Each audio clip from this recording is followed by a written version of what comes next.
नमस्कार, बिहार तक देख रहे हैं आप और आपके साथ मैं हूं आशीष अभिनव और हमारे साथ है मेरे सहयोगी इंद्रमोहन।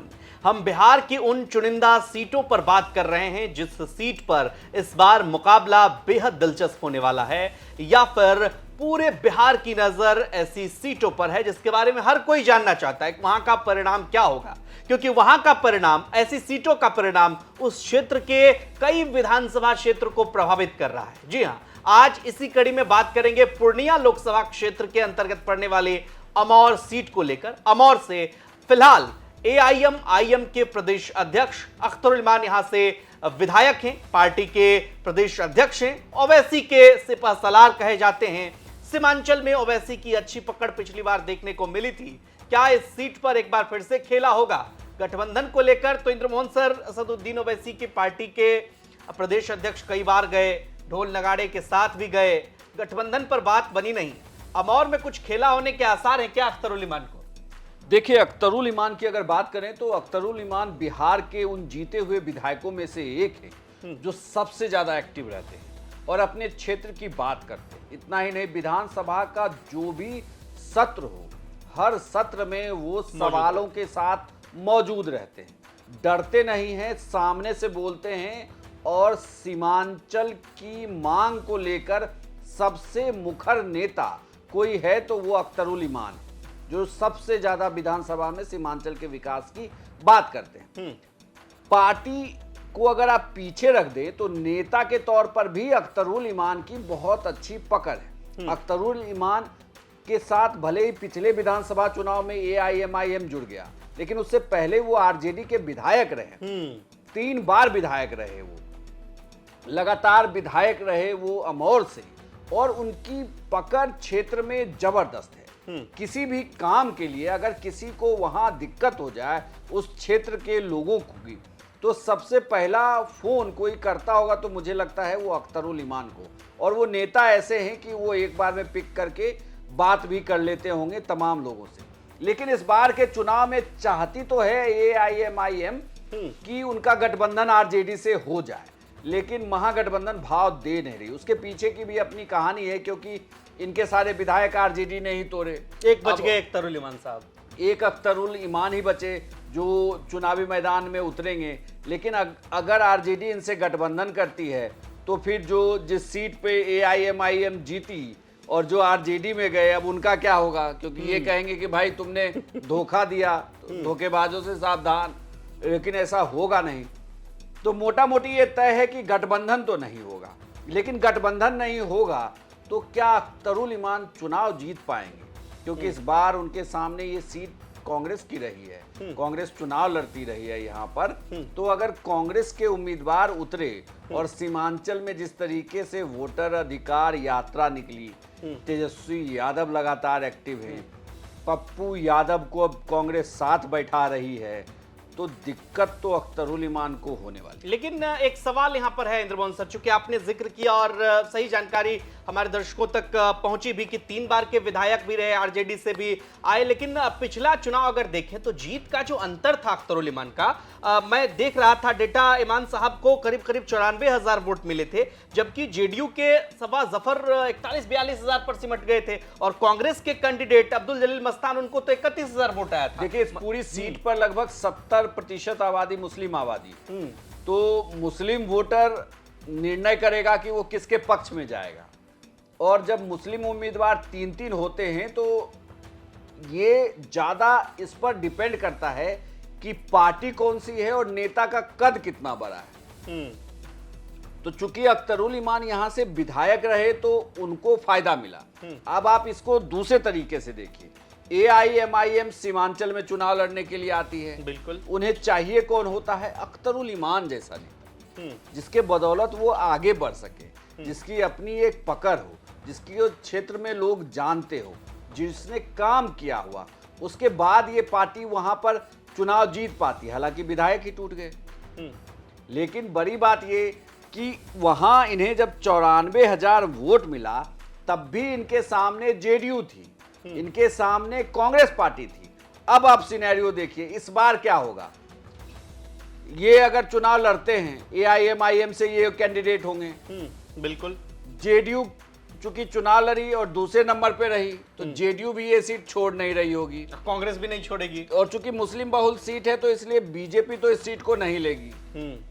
बीजेपी से एक बार यहां पर मात्र सफलता मिली, और जैसा कि आप जानकारी दे रहे थे 18 बार चुनाव हुए और 17 बार मुस्लिम कैंडिडेट यहां से चुनाव जीते हैं। लेकिन एक बड़ा फैक्टर, जैसा कि आपने कहा कि क्षेत्र में हमेशा उपलब्ध रहते हैं, एक फोन कॉल करिए अख्तरुल इमान साहब अवेलेबल रहते हैं। पार्टी के प्रदेश अध्यक्ष हैं, जैसे उत्तर प्रदेश में चंद्रशेखर जी की अपनी पार्टी है और वहां से वो चुनाव जीत गए नगीना से पहली बार। लोगों ने कहा कि भाई एक बोलने वाला नेता चाहिए। सीमांचल की आवाज को उठाने के लिए अख्तरुल इमान जिस तरीके से हर प्लेटफॉर्म पर अपनी बात रखते हैं, ऐसे में लोगों को लगेगा कि भाई उनकी आवाज सही जगह पर पहुंचेगी, और फाइनली अगर मान लिया जाए महागठबंधन की सरकार बनी तो बाहर से भी समर्थन अख्तरुल साहब को तो करना ही पड़ेगा, तेजस्वी को, अगर बनती है ऐसी संभावना है तो। नहीं, ये तो बात तय है कि अगर ऐसी नौबत आई कि एआईएम के जीते हुए विधायकों से अगर तेजस्वी की सरकार बन जाएगी तो मुझे नहीं लगता कि उसमें कोई दिक्कत होगी। हाँ। और अगर सरकार में रहते हैं तब भी वो साथ तो देंगे ही, चाहे वो समर्थन बाहर से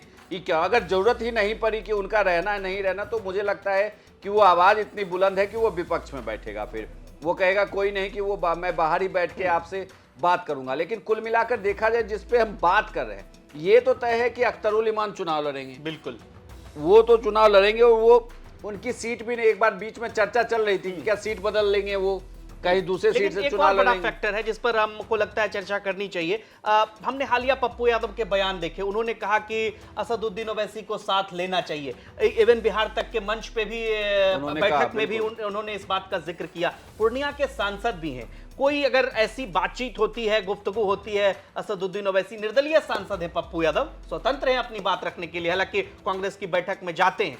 हैदराबाद से अगर कोई मैसेज आता है पप्पू यादव की आप मदद कर दीजिए अख्तरुल इमान को उस सीट पर, या अख्तरुल इमान खुद अप्रोच करते हैं पप्पू यादव को, कि निर्दलीय चुनाव जीतना भी अपने आप में बड़ी बात है, उसमें भी इस दशक में। देखिए, एक तो जीते हुए जो सांसद पप्पू यादव हैं वो भी निर्दलीय हैं, और अगर कोई ऐसी पार्टी जिसके जीतने से, देखिए यहाँ पे जो वोटों का अंतर था, जीत हार का अंतर, वो लगभग 40-50 हजार मतों का था। इस गैप को कोई पार्टी भर लेगी या कांग्रेस की यात्रा से इतना असर होगा, नहीं। पप्पू यादव अगर प्रचार करते हैं वहां तो एक इम्पैक्ट तो जरूर दिखने वाला है, ये तो लगभग आप मान के चलिए कि उनका असर दिखेगा। लेकिन ये जो सीटें हैं, इन सीटों पर सबसे महत्वपूर्ण बात यह है कि किसने कितना काम किया है, और जो मुस्लिम चेहरा चुनावी मैदान में उतरेगा उसकी अपनी पकड़ कितनी है। हम ये तो, जब पप्पू यादव कांग्रेस के साथ हैं, हर मीटिंग में बैठ रहे हैं, अगर कांग्रेस वहां अपना उम्मीदवार दे ही रहा है तो पप्पू यादव खुल के तो अख्तरुल इमान के समर्थन में जाएंगे नहीं। लेकिन आपको नहीं लगता कि असदुद्दीन ओवैसी भी अगर चुनाव नहीं, इसका जो मैं कह रहा था उसमें बस एक बात जोड़ दूं कि ये हो सकता है कि जैसे बिहार में ये चर्चा है कि ऐसी पार्टियां जिनके चुनाव जीतने की प्रोबेबिलिटी, जिनके नेताओं के चुनाव जीतने की प्रोबेबिलिटी बहुत ज्यादा है, कांग्रेस उस पर भी मंथन कर रही है और ये देख रही है कि वो अपने हिस्से से उनको टिकट दे दे। मतलब आपको महागठबंधन के साथ नहीं आना है, आप कांग्रेस के पार्टनर हो सकते हैं, और कांग्रेस को सीट बंटवारे में जो सीटें मिलेगी आप उसमें से चुनाव लड़ेंगे। वहां सिर्फ थोड़ा सा सिंबल को लेकर प्रॉब्लम है कि कोई नई पार्टी होती है, या ऐसा भी हो सकता है क्या, जैसा अभी आप कह रहे हैं, ये भी मुमकिन है क्या कि अगर मान लिया जाए जीतने वाले हैं आईएमआईएम के कैंडिडेट, तो कांग्रेस कह दे भाई हम यहाँ महागठबंधन के प्रत्याशी नहीं देंगे, ये भी एक संभावना। उस पे आरजेडी लड़ जाएगी, उस पे आरजेडी लड़ सकती है, उस पे आरजेडी। तेजस्वी को इस बात से आपत्ति होगी, क्योंकि आपको याद होगा कि पटना के बैठक में जब बिहार तक ने बैठक किया, उसमें हमने सवाल किया था कि क्या आप एआईएमआईएम को लेंगे, क्या किसी तरीके का ऑफिशियल तो कुछ आया ही नहीं, जबकि ये चर्चा लगातार चल रही है, ढोल नगाड़े लेकर घर पे चले जाते हैं, आप गेट नहीं खोलते हो, तो एंट्री अगर आप दे ही नहीं रहे तो इसका मतलब तो तय है कि आपको समस्या है, आप लेना नहीं चाहते वहां। तो अब उस, और दूसरी बात ये भी है कि अगर वहां सीमांचल में कांग्रेस का, देखिए भले ही आप कहिए कि गठबंधन में सहयोगी हैं, लेकिन आरजेडी भी तो नहीं चाहती ना कि कांग्रेस की सीटें बहुत ज्यादा बढ़ जाए। अगर बहुत ज्यादा सीटें बढ़ जाएंगी तो जो अभी रुतबा आरजेडी का चल रहा है वो तो फिर नहीं चलेगा। तो सरकार बनाने के लिए अगर आप 55-50 सीट देंगे तो ये तो तय है कि आपको कांग्रेस पार्टी को सीट जीतना पड़ेगा और नहीं जीतेंगे तो तेजस्वी मुख्यमंत्री नहीं बनेंगे। वही वही और वही एक दिक्कत। सवाल और भी है इंद्रमोहन सर, चूंकि अमौर सीट की हम बात कर रहे हैं, हर एक नेता का अपना एक ऑरा होता है और असदुद्दीन ओवैसी जब प्रचार करने जाते हैं उस क्षेत्र में, सीमांचल के क्षेत्रों में, हमने देखा कि जिस चीज को वो रिप्रेजेंट करते हैं, मुस्लिम आबादी की मैं बात कर रहा हूं, वहां पर उनके साथ वो भीड़ जुटती है। ये देखा गया है कि सीमांचल के मुद्दे पर या जब भी सरकार को घेरना होता है, केंद्र सरकार को घेरना होता है, बहुत ही मुखरता से असदुद्दीन ओवैसी अपनी बात रखते हैं। तो क्या ओवैसी अगर चुनाव प्रचार करेंगे तो अख्तरुल इमान उन सारे समीकरणों को धता बताते हुए एक बार फिर से मतलब यहां पर उनका पलड़ा भारी रह सकता है? देखिए, इसमें दो चर्चा तो सामने निकल कर आई। एक तो असदुद्दीन ओवैसी को लेकर या एआईएमआईएम को लेकर। दरअसल बिहार में जब वोटर अधिकार यात्रा हुई तो ये कहा गया कि इस यात्रा का असर तो दिखा और मुस्लिम वोटर कंसोलिडेट हुआ, वो कांग्रेस के साथ दिखता है कि वो कांग्रेस के साथ है। लेकिन उसमें थोड़ी नाराजगी भी दिखी। नाराजगी इस बात की थी कि वोटर अधिकार यात्रा के दौरान राहुल गांधी की गाड़ी पर क्या मुस्लिम का कोई बड़ा नेता था? नहीं था। उस पे कोई मुस्लिम नेता नहीं खड़ा था जो उसमें साथ दे। अगर आप सीमांचल भी गए तो क्या कोई मुस्लिम चेहरा आया? नहीं आया। क्या आरजेडी के कोई मुस्लिम चेहरे सामने थे? नहीं थे। कांग्रेस का कोई मुस्लिम चेहरा वहां सामने था? नहीं था। एक बस वो सीएलपी लीडर जो हैं शकील अहमद खान, वो रहे बस। हाँ बस। लेकिन वो भी बहुत पीछे खड़े थे, मतलब मैनेज किया जा रहा था लेकिन उसको किया नहीं जा रहा था। तो कुल मिलाकर इससे एक मैसेज तो नहीं गया। और दूसरा, राजनीतिक जानकारी ये बताते हैं कि ऐसी पार्टियां जो लगातार एक दो बार अगर वोट कटुआ ही साबित होती है, वो वोट ही काट रही होती है किसी जाति विशेष का, तो वो फिर अगली बार उसे वोट नहीं करती। और बिहार में एआईएमआईएम के साथ ये दो बार हो गया। तो तीसरी बार ये कहा जा रहा है कि इस बार शायद वो टर्न आउट वो नहीं करवा सके, इसीलिए आरजेडी उनसे किनारा कर रही है।